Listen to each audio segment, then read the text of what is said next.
예배 자리 나오신 모든 분들 예수님의 이름으로 환영합니다. 함께 이제 자리에서 일어나서 사도신경으로 신앙 고백하심으로 예배 시작하도록 하겠습니다. 나는 전능하신 아버지 하나님 천지의 창조주를 믿습니다. 나는 그의 유일하신 아들 우리 주 예수 그리스도를 믿습니다.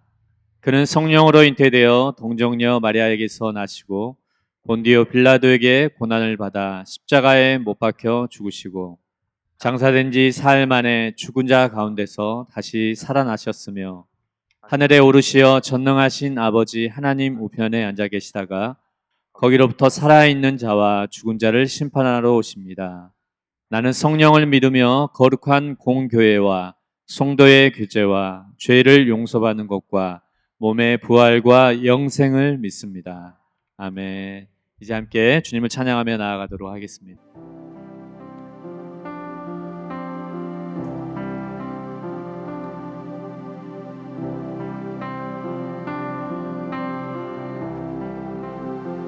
닿을 수 없고 오를 수 없네.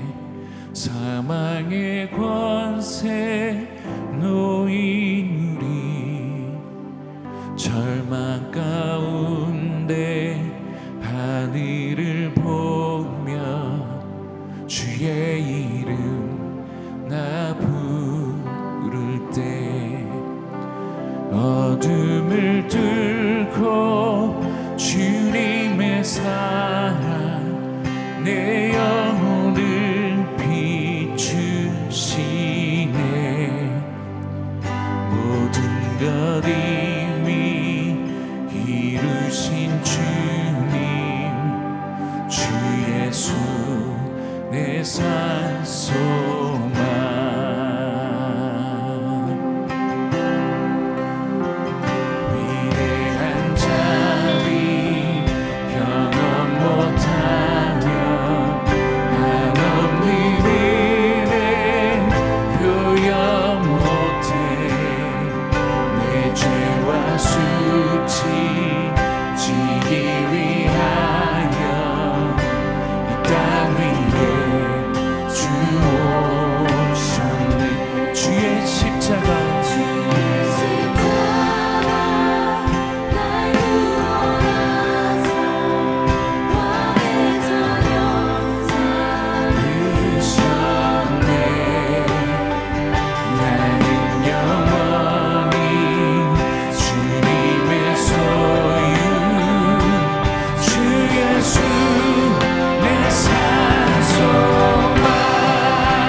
정말 모든 일에는 하나님의 선하신 뜻이 있는가? 로마서 8장 28절 30절 말씀 함께 봉독하시겠습니다. 시작.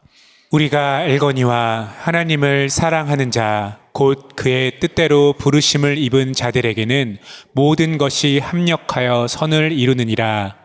아멘. 또 미리 정하신 그들을 또한 부르시고 부르신 그들을 또한 의롭다 하시고 의롭다 하신 그들을 또한 영화롭게 하셨느니라. 아멘.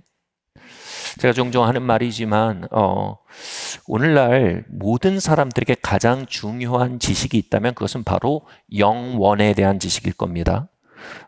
성경은 영원에 대해서 모호한 언어를 사용하지 않습니다. 명료하고 아주 분명한 방향을 제시합니다. 바로 한 번 죽는 것은 모든 사람에게 정한 일입니다.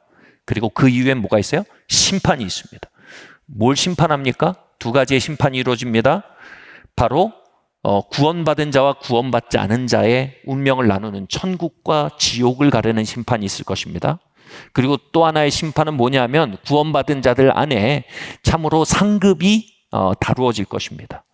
그들의 우리의 시간 속의 삶을 평가해서 그 시간 동안 상급을 받거나 상급을 받지 못하게 될 것입니다. 이 영원에 대한 명료한 증거들을 우리의 삶의 일부로 완전히 받아들일 때 그때 우리는 우리의 삶에 엄청난 가치관의 변화를 동반할 수밖에 없습니다. 특별히 무엇이 성공인지 규정하는 규정 자체가 달라집니다. 그리고 무엇이 진짜 부이고 무엇이 가난인지를 규정하는 기준 자체가 달라집니다. 만약 세상과 우리의 성공의 기준이 다르지 않고 세상과 우리의 부의 기준이 다르지 않다면 그것은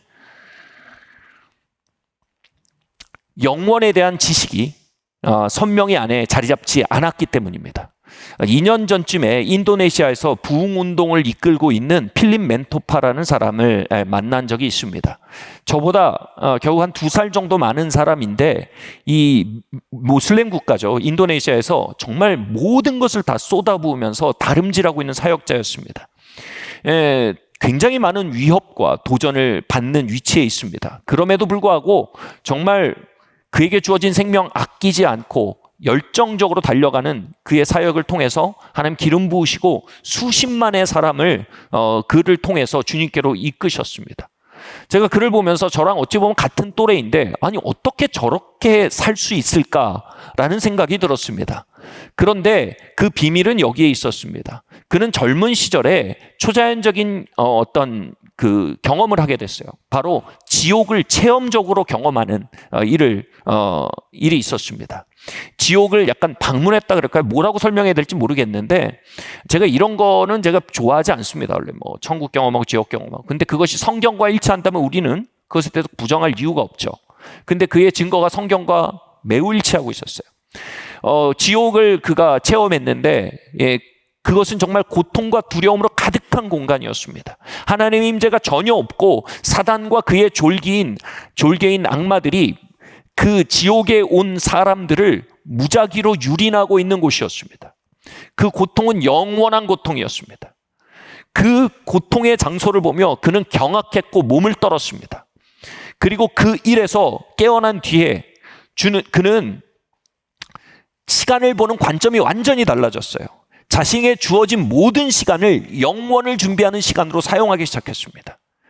다시 말해서요, 가장 효과적으로 많은 사람들을 지옥으로부터 건져 천국으로 가게 하는 것, 그것이 그의 첫 번째 순위가 되었고요. 그리고 그 일에 있어서 하나님 앞에 상급을 많이 쌓는 그 순종의 삶, 믿음의 삶을 사는 것, 그것이 그의 개인적인 골이 되었습니다. 이제 그의 성공의 기준은 그것이었습니다. 그의 부의 기준은 그것이었습니다. 그의 부의 기준은 하늘나라 상급의 개념이고 그의 성공의 기준은 정말 많은 이들을 지옥으로 돌이키는 것, 그리고 영원 속으로 들어가는 것, 이것이 그의 성공의 기준이 되었습니다. 여러분, 모든 과정은 결국 결과로 평가되게 되어 있습니다. 우리의 모든 시간들, 이 땅에서의 시간들은 다 과정입니다. 근데 이 과정이 결국은 여러분 심판으로 지옥으로 끝난다면 그것은 결코 성공일 수 없습니다. 그건 대실패인 것입니다. 그리고 이 땅에서 시간들이 마치 세상 사람 눈에는 성공인 것처럼 보이지 않았을지라도 그것이 영원한 생명, 영생으로 천국으로 끝난다면 그것은 참으로 성공한 일일 것입니다. 여러분 거듭나셨습니까? 여러분 거듭나셨으면 정말 성공하신 겁니다. 거지 나사로는요, 시간 속에서 가난했지만 결국 천국에 들어감으로 그의 인생이 성공으로 판명났습니다. 근데 거지 나사로를 무시하고 조롱하던 부자는요, 성공한 듯 사람의 눈엔 성공한 듯 했으나 그가 물 한 방울 없는 지옥에 떨어짐으로 그의 삶이 완전히 실패한 삶으로 드러난 것입니다. 우리의 삶은 하나님의 심판대로 평가되어야 합니다. 그 비타에서 평가되어야 합니다. 그 영원의 빛, 하나님의 심판대의 기준으로부터 살지 않은 시간들은요, 참으로 버려진 시간이요, 쓸모없는 시간으로 드러나고 말 것입니다. 그러나 그 심판대의 불빛으로부터 하루하루 살고 그 심판대의 빛으로부터 우리의 시간을 운영할 때 우린 참으로 성공적인 삶, 상급 있는 삶, 영생을 누리는 삶을 향해 계속적으로 나아가게 될 것입니다. 이에 관해 C.S. 루이스가 한 말처럼 지혜로운 표현이 없을 것입니다. 우리가 영원을 바라보고 사는 자는 영원과 땅을 모두 얻는다. 그러나 땅을 바라보고 사는 자는 영원도 잃고 땅도 잃게 된다. 왜 이렇게 말합니까? 하나님께서 여러분 우리 각자의 삶에 개입하고 인도하고 계십니다. 아멘. 하나님이 우리의 삶을 개입하고 인도하고 계시다는 건요, 하나님과 우리 사이에 2인삼각 경지같이 한 팀이 됐다는 것입니다. 그런데 하나님은 영원을 바라보며 영생을 바라보며 그리고 상급 있는 삶을 바라보며 우리의 삶을 인도에 달려나가십니다. 그런데 우리는 시간 속에 있는 사람들이 성공이라는 것, 사람들이 부라하는 것을 그저 보고 달려가려면 여러분 2인삼각 경기가 난투극이 될 것입니다. 분명히 여러분 우리는 넘어질 것이고요. 하나님께 질질 끌려다니면서 인생이 왜 이럴까? 왜 이럴까? 왜 이렇게 뭐가 뭔지 하나도 모르겠다. 그렇게 우리의 시간을 보낼 것입니다. 그러나 하나님이 바라보시는 걸 우리도 바라보고요. 하나님의 다름질을 우리가 이해하고요. 하나님의 바라보심과 하나님의 다름질에 우리가 참여하기 시작할 때 마침내 우리의 삶을 향한 하나님의 뜻들이 보일 것입니다. 하나님의 기준이 보일 것입니다. 다음 스텝이 무엇인지 보일 것입니다. 때론 스텝이 엉겨도 무엇으로 돌아와야 하는지 보이기 시작할 것입니다. 여러분 영원으로부터 오늘을 사는 우리 되기를 바랍니다. 영원을 아는 지식이 이 공동체 위에 부어지기를 바랍니다. 그러면 우리가 영원을 향해 인도하고 계시는, 영원을 향해 그 최종 승리를 향해 우리의 시간을 운영하고 계시는 우리의 동반자요, 목자 되시고 인도자 되시는 하나님을 이해하고 그분과 같은 발걸음으로 삶을 살아간다는 게 무엇을 의미하는지 조금 더 구체적으로 살펴보기를 원합니다. 첫 번째로요, 하나님은 우리가 보기에 약간 늦는 경향이 있으세요. 이걸 이해해야 돼요. 그러니까 영어로는 이런 속담까지 있어요. God takes time. 하나님은 시간이 걸린다. 좋게 말하면 하나님 시간이 걸리지만 그냥 나쁘게 말하면 하나님 참 느리시다 이겁니다. 하나님 영원을 바라보시니 얼마나 느긋하시겠습니까? 요한복음 11장 14절 15절 말씀 함께 읽겠습니다. 시작. 이에 예수께서 밝히 이르시되 나사로가 죽었느니라. 내가 거기 있지 아니한 것을 너희를 위하여 기뻐하노니 이는 너희로 믿게 하려 함이라. 그러나 그에게로 가자 하시니. 아멘. 여기서 마리아와 마르다의 오빠인 나사로가 중병에 들었습니다. 당시 신유 사역으로 유명했던 예수님께 마리아와 마르다는 전가를 보내 오빠 나사로가 중병에 걸려 죽게 되었으니 치유자이신 예수님 오셔서 치료해 주세요라고 요청합니다. 그들은 치유의 주님에 대한 믿음이 있었어요. 그래서 그 믿음으로 오셔서 고쳐주세요라고 고백했습니다. 근데 예수님이 뭐라고 하십니까? 그 전가를 받고 움직이질 않으십니다. 그리고 마침내 나사로가 죽었다는 전갈이 오기까지 요지부동 움직이지 않으시다가 죽었다는 전갈을 받자 일어나셔서 이해할 수 없는 얘기를 하십니다. 내가 나사로가 죽기까지 거기 가지 않은 것에 대해서 너희를 위해 기뻐한다. 기뻐한다는 말은 하나님의 주권이다라는 의미를 포함합니다. 그러니까 나사로가 죽음으로 넘겨지게 한 건 내 주권이다. 나사로를 고치지 않고 이 시간 속에 응답하지 않고 그 응답이 지연되게 만든 건 내 주권이다 이렇게 얘기하신 거예요. 그리고 뭐라고 말합니까? 왜 지연을 주었냐? 왜 시간을 잡아 늘렸냐? 왜 기다리게 만들었냐? 이것은 너희가 믿음 안에 서게 하기 위해서다라고 말씀하셨어요. 그러니까 섭리에 대해서 하나님의 주권에 대해서 모호한 언어를 사용하지 않으십시오. 분명히 말씀하셨어요. 나 이거 잡아 늘렸어. 그 이유는 너희로 믿음 위에 서게 하기 위해서야. 여기서 말하는 믿음이 뭐냐면 그들은 이미 예수님이 치유자라는 믿음은 가지고 있었어요. 이 정도의 믿음이 있었습니다. 근데 예수님은 지금 예수님이 부활이요 생명임을 드러내고자 하셨어요. 작정하셨어요. 하나님 주권이에요. 하나님은 예수님은 나사로를 고치려고 하신 게 아니에요. 나사로를 죽음에서 일으키심으로 그분이 부활이요 생명임을 나타내기로 작정하셨어요. 하나님 주권이에요. 그들에게 예수님이 치유자일 뿐 아니라 부활임을 가르치시기 위해서 그분은 어떻게 하셨어요? 시간을 잡아 늘리신 거예요. God takes time. 시간을 잡아 늘리신 건 그들의 믿음을 잡아 늘리기 위해서였어요. 예수님이 치유자란 믿음을 예수님이 부활이란 믿음까지 늘리고, 예수님이 고치신다는 믿음을 예수님 죽음 가운데서도 일으킨다까지도 늘리는 것을 위해 고의적으로 응답을 지연시키신 거예요. 그리함으로 그들이 믿음에 설 수밖에 없는 시간을 일부러 만드신 거예요.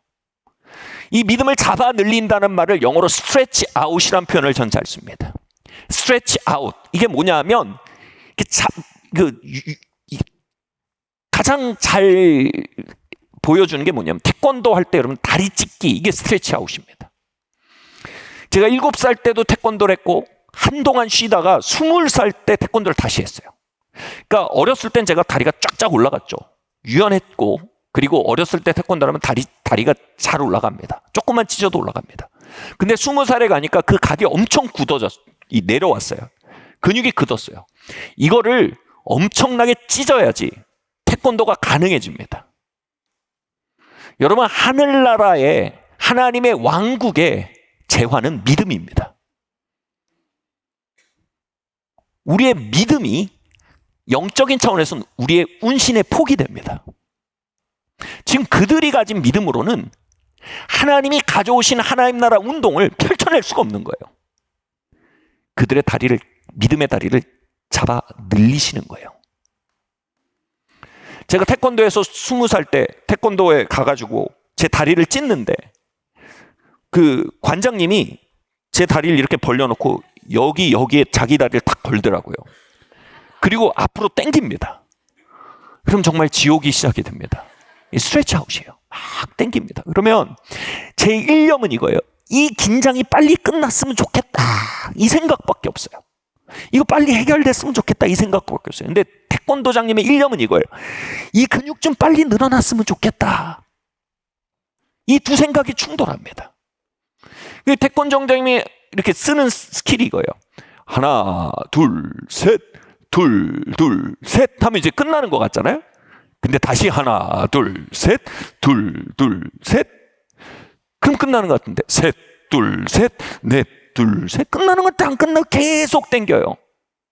여기가 너덜너덜해지는 것 같습니다. 어떤 땐 피멍도 들어요. 지금 마리아와 마르다와 제자들에게는 엄청난 스트레치 아웃의 시간이에요. 아니, 지금 점점 심장 박동수가 안 좋아. 예수님 오실 거야. 오실 거라고 믿어. 다음 날이 됐어요. 완전히 코마로 넘어갔어요. 간신히 맥박이 붙어 있어요. 그래, 오실 거야. 오실 거라고 믿어. 근데 마침내 삐 심장 박동이 끝났어요. 뭐지? 예수님 치유해 주님 아니셨어? 우리 사랑하지 않으셨어? 전능하지 않으셨어? 예수님 우리의 삶을 돌보신 거 아니야? 그들의 이전의 믿음으로는 해석할 수 없는 시간이 와요. 한 가지 밖에 없어요. 그 믿음을 더 크게 가질 수밖에 없는 거예요. 죽음 속에서도 하나님 선하십니다. 죽음 속에서도 하나님 전능하십니다. 죽음 속에서도 하나님이 역전을 이루십니다. 그게 뭐예요? 주는 부활이요 생명이십니다 라는 믿음까지 늘려야 하는 거예요. 저는 하나님에 대해 제 나름 여호와 라파의 하나님, 여호와 이레 하나님, 다 이게 하나님 별명이 있잖아요. 저의 하나님에 대한 별명은 이거예요. 좀 좋은 의미가 아닐 수도 있지만 라스트 미닛의 하나님이에요. 지난 시간들을 보면 하나님 끝까지 잡아 늘리고 그 다음에 라스트 미닛에 하세요. 꼭. 좀 1, 2년만 빨리 하시든지 내가 예상한 것보다 항상 더 라스트 미닛이에요. 그리고 목회를 하며 수많은 사람들의 역사하신 하나님의 패턴을 볼 때도 하나님 라스트 미닛의 하나님이에요. 믿음의 인내, 믿음의 스트레치 아웃을 통과하여서 역사하시더란 말이에요. 우리로서는 마침내 역사하신 그 시간이 귀한데 하나님 입장에서는 그 시간까지 믿음이 스트레치 아웃되는 과정 자체가 너무 중요한 거예요. 저는 이 믿음의 스트레치 아웃, 믿음을 잡아 늘리시는 시간을 이렇게 경험했어요. 정말 믿음이 아니면 찬양할 수 없는 시간이에요. 믿음이 아니면 전진할 수가 없어요. 믿음이 아니면 순종할 수가 없어요. 저의 작은 경험이에요. 저희 딸아이의 입시 때 있었던 일이에요. 저 딸 아이가 저희 시티일 학교, 저희 그 시티일 기독학교에 이제 대입의 거의 초창기, 그러니까 졸업의 아주 초창기 멤버입니다. 그래서 이 딸아이들이 해내는 진학이, 특별히 국제 트랙은요, 이 진학이 저희 학교의 평판을 결정을 해줍니다. 이 평판이 대학 측에서 평판이 형성되면 얘네들이 좋은 데를 뚫어내면 그 이득을 후배들이 봐요. 좋은 대학들이 다 저희 학교를 인지를 한단 말이에요. 아, 얘네가 여기까지 해낸 애들이구나. 그래서 곧바로 그 뒷 아이들이 얼만큼 해낼 수 있는지를 결정짓는 직접적인 영향력을 갖게 됩니다. 이게 단지 저희 딸 아이의 입시가 아니라 이건 저희가 오랫동안 세워온 기독교육의 한 열매를 거두어야 하는 추수의 시기였습니다. 이걸 추수를 해내야 되는 거예요. 지난 12년 동안의 여정에. 그래서 제가 기도했어요. 당연히 아버지로서 기도했고 이 학교를 세워온 사람으로서 기도했습니다. 그리고 기독 학교를 통해 나타난 하나님의 뜻을 사모하는 예수님의 제자로서 또 기도했습니다. 기도했어요. 준비도 많이 했어요. 시험, SAT 시험도 준비하고 포트폴리오도 준비하고 에세이도 준비하고 다 준비를 했어요. 근데 너무 어처구니 없는 일이 벌어졌어요. 그 중에 하나가 뭐냐 하면 어학인증 시험이라고 그 시험 중에 그냥 아주 작은 시험인데 여기서 문제가 생긴 거예요. 당시 코로나 때문에 화면을 켜놓고 집에서 시험 보는 이상한 때였습니다. 그런데 이 화면 밖으로 몸이 나가면 치팅, 부정행위로 인정하는 이런 그거였어요. 근데 그걸 모르고 저희 딸아이가 이러면서 시험을 본 거예요. 그래가지고 자격 박탈이 돼버렸어요. 어학인증 시험이 자격 박탈되고 나서 이제 다른 시험으로 대체해야 되는데 준비할 시간도 너무 짧은 거예요. 그걸 너무 급하게 준비를 해서 시험을 봤는데 문제는 뭐냐면 11월 1일까지 그 점수 성적표가 나와서 대학 측에 보내야 되는데 이게 전 세계에서 다 시험을 보고 있으니까 원래는 충분한 시간이었는데 너무 수험생들이 몰리니까 성적표를 제때 못 내주는 거예요. 이 기관에서. 11월 1일이 됐는데 제가 비행기 타고 미국에 출장 가고 있었거든요. 그래 비행기 안에서 이제 그게 보내졌다 하면 온라인에 뜹니다. 돈 주고 인터넷을 비행기에서 요즘 살 수 있습니다. 돈 주고 와이파이를 사가지고 이게 들어갔는지 안 들어간지 계속 체크하는 거예요. 미국 현지 시간 11월 1일로 안 들어간 거예요. 이 아이가 지원한 학교가 아이비리그 학교였어요. 그러니까 전 세계에서 다들 달려드는 학교예요. 근데 어학인증 시험 그 점수가 안 들어간 거예요. 그리고 하루가 지나서 결국 들어갔는데 보니까 또 기준 점수보다 1점 낮게 나왔네. 나사로가 죽은 거예요. 저는 59분에 들어갈 줄 알았어요. 우리 하나님은 59분에 넣어주신 하나님인데 우리 하나님은 59분 59초에 넣어주시는 하나님인데 하루가 지나서 들어갔는데 1점 낮게 들어간 거예요. 끝난 거예요. 그리고 당시 제가 이런저런 뭐 건물 매입 과정 모든 게 다 지연되고 어둠을 지나는 것 같은 시간이었어요. 근데 이 일까지 겹치니까 제가 제 마음이 이렇게 침륜에 빠지는 거예요. 이렇게 지치는 거예요. 도대체 왜 이러나 일이. 근처로 모임에 갔는데 막 뜨겁게 찬양을 막 하는 모임이었어요. 뜨겁게 막 찬양하는데 찬양이 안 나와요. 저는 언제나 맨 앞에 가서 손을 들고 찬양하는 사람이었습니다. 그런데 그날 맨 뒤에 앉아서 의자에 앉아서 그냥 몇 마디 따라 부르려다가 입이 다치고 몇 마디 따라 부르려다가 입이 다치고 이러는 거예요. 그러다가 마침내 제가 이 소리를 하는 거예요. 하나님, 이 순간에도 그렇게 찬양을 받으셔야겠습니까? 제가 원래 찬양 잘 드립니다. 근데 지금은 아닙니다, 하나님. 제가 좀 여건이 좋아지면 그때 곱빼기로 찬양 드릴게요. 지금은 날 좀 내버려 두세요. 이런 막 말을 막 하고 있는 거예요, 제가.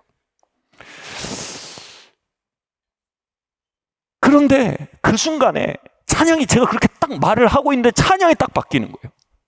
근데 찬양 가사가 이거예요. Jesus, you are worthy of it all. 번역하면 이거예요. 주님, 이 모든 것 속에서도 우리의 찬양을 받으실 자격이 있는 분입니다. 가사가 계속 그거예요. Jesus, you are worthy of it all. 당신은 이 모든 것 속에서도 우리의 경배를 받을 만한 분이며 우리의 신뢰를 받을 만한 분이며 주님은 그럴 가치가 있는 분입니다. 그러니까 나는 이렇게 얘기했는데 하나님 제 느낌엔 약간 하나님이 찬양팀을 이게 모아가지고 저한테 막 말을 하는 것 같은 거예요. 근데 제 마음속에서 그래, 이 모든 일이 진행되고 있지만 하나님이 다스리시지 않냐? 하나님 선하시지 않냐? 그래, 사람의 실수와 우연보다도 하나님의 섭리가 더 크지 않냐? 다시 말해 하나님 전능하시지 않냐? 우리의 죄와 실수에도 불구하고 하나님의 영광과 사랑은 더 크지 않냐? 그래, 이 모든 뒤에 그걸 이제 섭리라고 합니다.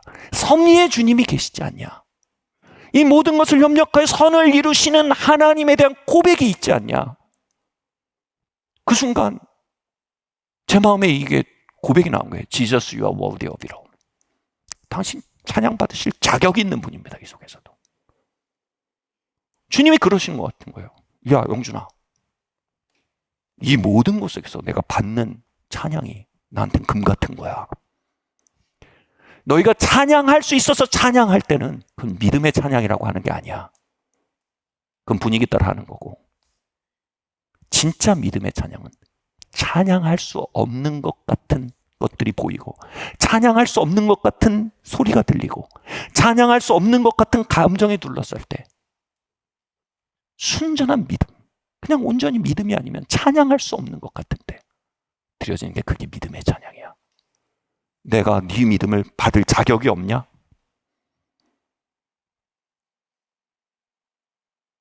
제 마음속에 할 말이 없는 거예요. 그 맨 뒤에 앉아서 이렇게 한두 마디 하다 입이 다치는 제가 일어나서 맨 앞까지 걸어 나갔어요. 맨 앞까지 나와서 손을 들고 계속 찬양했어요. Jesus, you are worthy of it all. 예수님, 당신은 이 속에서 내 믿음을 받을 자격이 있는 분입니다. 주님은 이 속에서 내 찬양을 받을 만한 자격이 충분한 분이십니다. 당신을 잠시나마 무가치하게 여기고, 잠시나마 나쁜 상황보다 당신을 가볍게 여기고, 잠시나마 우리의 실수보다 당신의 전능함을 경히 여기고, 잠시나마 우연과 얄궂은 악연의 힘보다 당신의 선의를 가볍게 여겼던 나의 선택을 회개합니다. Jesus, you are worthy of it all. 당신은 바로 이 순간 내 찬양을 받을 자격이 있는 분입니다. 아멘. 여러분, 우리 생각 밖으로 나가버리는 지연의 시간, 우리가 가진 믿음의 사이즈 밖으로 나가버리는 스트레치 아웃의 시간. 여러분, 이 시간에는 믿음이 아니면 노래가 안 나옵니다. 믿음이 아니면 앞으로 못 갑니다. 믿음이 아니면 숨도 안 쉬어집니다. 그런 시간이 있어요. 그 시간을 베드로 사도는 이렇게 말해요. 7번 단련한 금보다 더 귀한 믿음의 시간이래요. 우리는 그 시간들을 암흑기라고 불러요.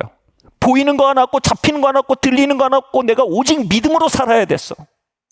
내가 믿음 위에 서면 하나님의 선하심이 보이고, 믿음 안에 서면 소망이 생기고, 믿음 안에 서면 숨이 쉬어지고, 믿음 안에 서면 약속이 생각나고, 그래서 노래할 수 있는데, 믿음 밖으로 나오면 숨도 쉬기 힘든 시간들, 그걸 우리는 암흑기라고 부릅니다. 근데 베드로 사도는 뭐라고 해요? 그게 7번 단련한 금보다 더 귀한 시간이래요. 우린 그걸 암흑기라고 하지만 하나님 그걸 황금기라고 하시는 거예요. 우리가 심판대 앞에 설 때 하나님이 우리가 불을 지나게 하신대요. 그리고 지푸라기로 지은 것이 타버리게 하신대요. 그리고 금과 같은 것들이 남게 하신대요. 하나님 그 시간 속에 우리 안에 있는 금맥을 길어내고 계신 거예요. 여러분, 금을 캐내려면 어디 가야 돼요? 땅 속으로, 어둠 속으로, 탄광 속으로 들어가는 겁니다. 옛날엔 그걸 막장이라 그랬어요. 어둠 같은 막장 같은 곳에서 금을 캐낼 수 있는 거예요. 여러분, 하나님은 우리의 삶에서 금을 캐낼 자격이 있는 분이에요. 금과 같은 고백을 길어낼 주권이 있는 분이에요. 하나님은 세상의 기준에 의해서 선하심이 선한 분이었다, 나쁜 분이었다 막 이렇게 판단받을 분이 아니에요. 그분은 그분의 주권 안에서 우리 어떤 상황에서도 금을 요구하실 권위가 있는 분이세요. 아멘. 그분은 창조주, 우린 피조물이에요. 여기에서 섭리의 신앙이 시작돼요. 아멘. 우리 같이 한번 말할까요? 하나님, 당신은 자격이 있으십니다. 반대로 가면 뭐예요? 하나님이 뭔데 이거예요. 하나님 뭔데 나를 그렇게. 그런데 그 반대는 이거예요. 내가 뭔데 하나님한테, 하나님 당신은 자격이 있으십니다. 하나님 당신은 전능자십니다. 영원히에서 내려다 보실 때 우리의 시간에 그 스트레치아웃의 시간들은요, 다 금, 골든 에라라 그러잖아요. 황금기예요. 하나님 보기에. 우린 그 시간들을 암흑기라고 부르지만요, 그리고 그 황금기가 맞춰질 때 여러분, 우린 말하게 될 거예요. 와, 하나님 그래서 그랬군요. 로마서에서 말하자면 하나님의 지혜가 크고 부요하십니다. 누가 그 지혜를 깨달을 수 있겠습니까? 저는 제 결혼식 날 무릎을 탁 치며 말했어요. 하나님, 그 시간들에 그런 일 벌어질게 이 만남을 위해서였군요. 하나님 정말 하나님 지혜가 크셨군요. 사역이 시작될 때 무릎을 탁 치며 말했어요. 하나님, 신학교에 있었던 그 암흑의 시간들, 그때 금을 길어내시고 결국 이러한 놀라운 섭리로 이걸 역겨가셨군요. 무릎을 탁 쳤어요. 어떤 분들의 지연은 어쩌면 영원으로 나아갈 때까지 계속 될 수도 있습니다. 우린 그때 무릎을 탁 치며 영원 속에 말하게 될 겁니다. 하나님, 당신의 지혜가 너무 부요했습니다.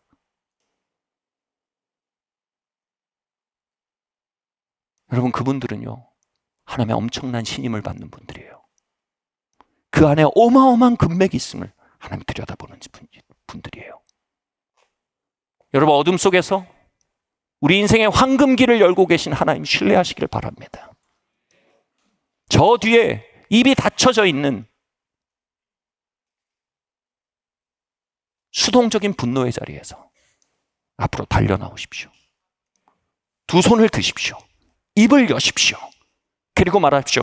하나님, 당신은 자격이 있는 분이십니다. 아멘. 이사야서 61장 3절 말씀 함께 읽겠습니다. 시작.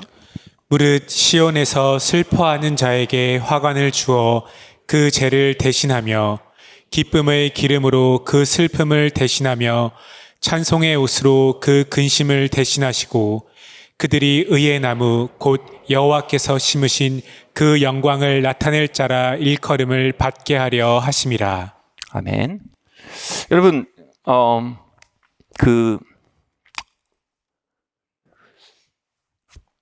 이 본문을 보면 되게 세상과 하나님이 얼마나 다른지가 보여요. 세상은요, 보세요. 세상 최고의 학교에서는요, 사실 잘 보세요. 그게 그렇게 최상의 학교인지 저는 물음표가 생긴 게 뭐냐면 어차피 최상의 애들을 뽑아요. 최상의 애들만, 될 놈들만 뽑아갖고 되게 해요. 그 최상의 사회 구성원으로 키웁니다. 뭐 훌륭하지만 그렇게 훌륭한 거 아니에요. 진짜 훌륭한 건 뭐예요?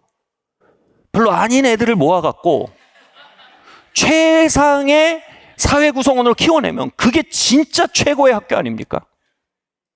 아멘? 하나님이 그와 같아요. 하나님은 화강과 희락과 찬송의 엇과 의의 나무를 키워내기 위해서 어떻게 하신대요? 슬픔과 죄와 근심을 택하신대요. 잿더미를 모아갖고 그걸 재료로 화관을 만드신대요. 여러분, 그때 하나님의 학교가 진짜 빛나는 겁니다. 하나님의 이름이 진짜 빛나는 겁니다. 하나님이 화관을 만드시는데 필요로 하는 우리의 재료는, 우리가 드릴 재료는 바로 우리 인생의 잿더미라고 성경은 말하고 있습니다. 우리는 하나님께 영광 돌리는 개념이 이렇게 생각합니다. 내가 뭘 잘하고, 내가 뭔가 뛰어나고, 내가 한 4개국어사에 하나님께 영광 돌리고, 내가 올림픽 나가서 엘리트 체육인이 돼서 금메달 따서 하나님께 영광 돌리는 거 좋습니다. 근데 이사야에서 말하는 하나님의 영광이란 개념을 성경적으로 보면 그런 게 아닙니다. 그건 약간 세상 학교가 원래 잘하는 애들 데려와서 잘해서 그거는 그 영광이 별로 안 들어요. 하나님 영광 드러나는 방식은요, 잿더미를 불러들여 갖고 그들을 의의 나무로 만드는 거예요. 거기서 화관을 길어내시는 거예요. 그러면 하나님의 영광을 드러낸대요. 그러면 하나님이 진짜 영광스럽게 되는 거예요. 그래서 하나님의 영광을 드러낼 재료는 잿더미예요. 아멘? 한 사역자의 고백을 제가 지난달에 듣게 됐어요. 이분이 지금 이 노스캐롤라이나에서, 정말 캐롤라이나에서 하나님의 부으심과 하나님의 역사가 굉장히 선명하게 부어지는 부흥운동이 벌어지고 있는 곳의 리더예요. 근데 이분이 그 배후에 있었던 얘기를 나누는 거예요. 이러더라고요. 이분이 이제 집을 하나를 샀다는 겁니다. 조그만 집을 샀는데 기도하고 중보자들이랑 기도하는데 자꾸 다른 집이 보이는 거예요. 밤에 잠을 잤는데 다른 집 꿈을 꾸는 거예요. 그리고 중보자들 똑같이 얘기해요. 멘토들도 똑같이 얘기해요. 근데 서로 얘기해보니까 집 모양이 같아. 이거 하나님 인도하신다. 그래서 이분들이 순종하는 마음으로 이 집을 팔고 그 집을 찾아다니는데 똑같은 집을 만났어요. 그 집을 산 겁니다. 그 집을 샀는데 작은 문제가 있었어요. 뭐냐면 오래된 집이어서 고쳐야 되는 거예요. 그래서 이거 고치지 뭐, 하나님이 나를 인도하셨는데 이거 고쳐보지 뭐 하고 들어가서 4년 동안 고쳤어요. 4년 동안 방이 없어서 다 고장이 다 엉망이어서 거실에서 4년 동안 가족들이 살았대요. 거실에서 밥 먹고, 거실에서 텔레비 보고, 거실에서 자고, 거실에서 다 했대요. 그리고 그 수리비로 전 재산이 다 들어간 거예요. 근데 수습이 안 되는 거예요. 하나님이 인도하셨다고 믿었어요. 점점 어떻게 느껴지냐면 자신이 실패했다라는 생각이 드는 거예요. 내가 뭔가 놓쳤구나. 내가 뭔가 망쳤구나. 또는 와, 내가 뭐 잘못한 거구나. 실패감이 그를 누르는 거예요. 마침내 보고가 왔어요. 다 이제 전지산이 다 끝났고, 그리고 더 이상 수리비에 지출할 수 없다는 그 데이터를 보게 된 거예요. 그리고 다시 기도한 거예요. 이제 let go. 이거 놔야 되는구나. 이거 더 이상 어떻게 할 수가 없구나. 그래서 그 같이 기도했던 중보자들, 멘토들에게 다 메일을 보냅니다. 혹시 같이 기도하면서 하나님 보여주신 게 있으면 우리 나한테 말해달라. 근데 모두가 다 똑같은 답을 하는 거예요. 본인도 그렇게 받았고, It's time to let go. 이제 놔버릴 때다. 팔고 나가라는 거죠. 근데 그 응답을 받는데 너무 마음이 괴로운 거예요. 이건 내가, 이렇게 되면 내가 실패자로 끝나는 거 아닙니까? 하나님 로마서에서 우리가 정복자보다 더 나은 자라고 하셨는데 우리가 이걸 정복하지 못하고 후퇴한다는 게 말이 됩니까?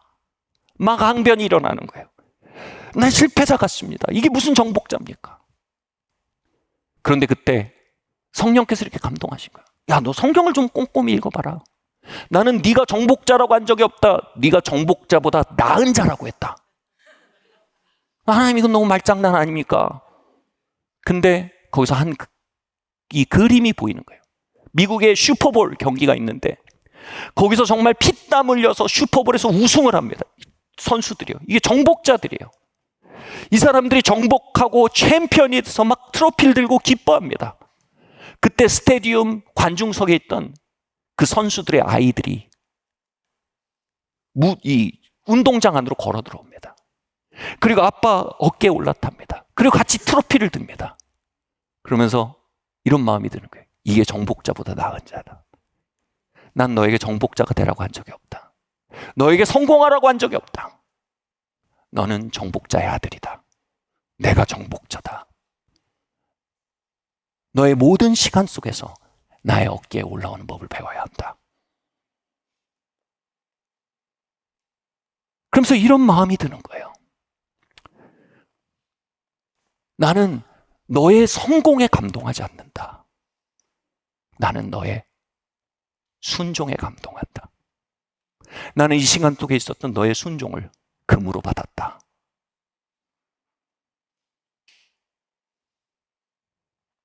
그리고 그 마음이 자꾸 It's time to let go. 이제 놔버릴 때다. 이 실패로 보이는 시간 속으로 왜 하나님이 인도하셨을까요? 이 실패로 보이는 시간들 속에 왜 하나님이 허락하셨을까요?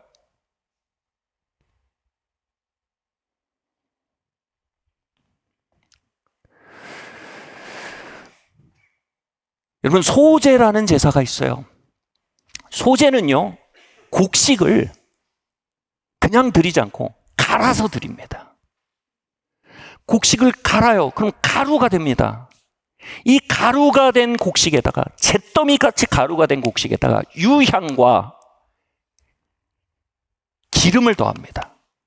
유향은 성경에서 명확합니다. 의미가 예배와 기도입니다. 기름은 명확합니다. 하나님의 임재입니다.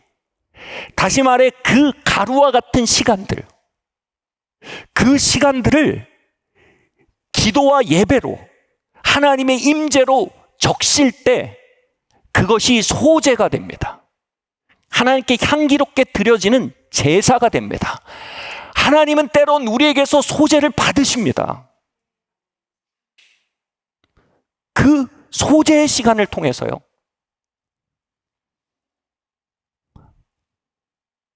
하나님은 그에게 정말로 그의 예언적 목적을 이루는 기름을 붓기 시작하신 거예요.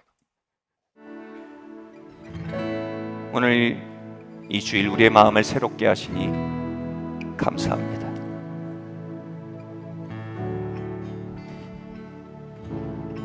끝날 때까지 끝난 것이 아닙니다. 우리의 끝은 영원입니다. 우린 마침내 보게 될 것입니다. 하나님의 지혜의 부유함이요, 그도다 하나님의 장구한 섭리의 운영이요, 놀랍도다 하나님의 탐이 없는 선하심이요. 우리 모두는 노래하게 될 것입니다. 그러나 그것을 볼 수 없는 지금에도 우린 믿음으로 노래하겠습니다. 금과 같은 찬양을 드리겠습니다. 금과 같은 순종을 드리겠습니다. 금과 같은 고백을 드리겠습니다. 유향과 기름을 더하여 우리의 죄를 하나님의 화관의 재료로 올려드립니다. 지금은 우리를 위해 피 흘려 죽으신 독생성자 예수 그리스도의 무공하신 은혜와 하나님 아버지의 다함이 없으신 사랑하심과 성령 하나님의 감동 감화 교통하시는 은총이 지금 고개 숙인 모든 성도들 머리 위에와 이 한반도와 열방 위에 지금부터 영원토록 함께 있을 지어다. 아멘.